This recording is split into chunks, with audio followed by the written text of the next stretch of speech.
Tomorrow, the Attorney General will take legislation to the Parliament to make the wearing of face masks when outside mandatory. The bill seeks to turn violations into a fixed penalty offence, which means you could be fined.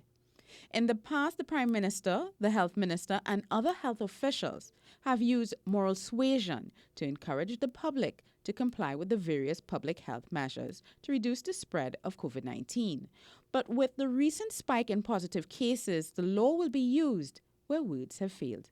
Countries like the United Kingdom have implemented similar legislation. The law now says masks must be worn in any indoor public setting, like public transport, stores, and the reception area of public buildings. I've been into places where people were reminded, well, if you don't wear your mask, you will get a fine. And that has compelled people.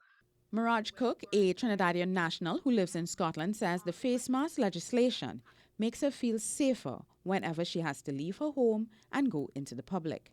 But back here in Trinidad, one critic of the planned legislation says the draft bill could lead to confusion and oppression in its current form. My view is that it is a knee-jerk reaction to a situation that we find ourselves in.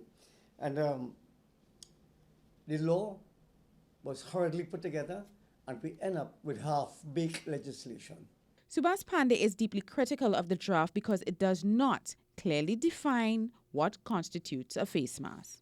Some people say you can take a jersey and just tie it around your mouth and your nose, and that is a mask. Other people say, no, it must be something proper. He also says there are sections of the law that give the police too few directives on how to determine if the law has been breached and therefore gives opportunity to abuse. Pandey says those vagaries need to be clarified. But speaking to us from Scotland, Mirage Cook says the decision to wear a mask is about others. If you want the people to care about, to be safe, then do it. Swaini Gray, CNC3 News.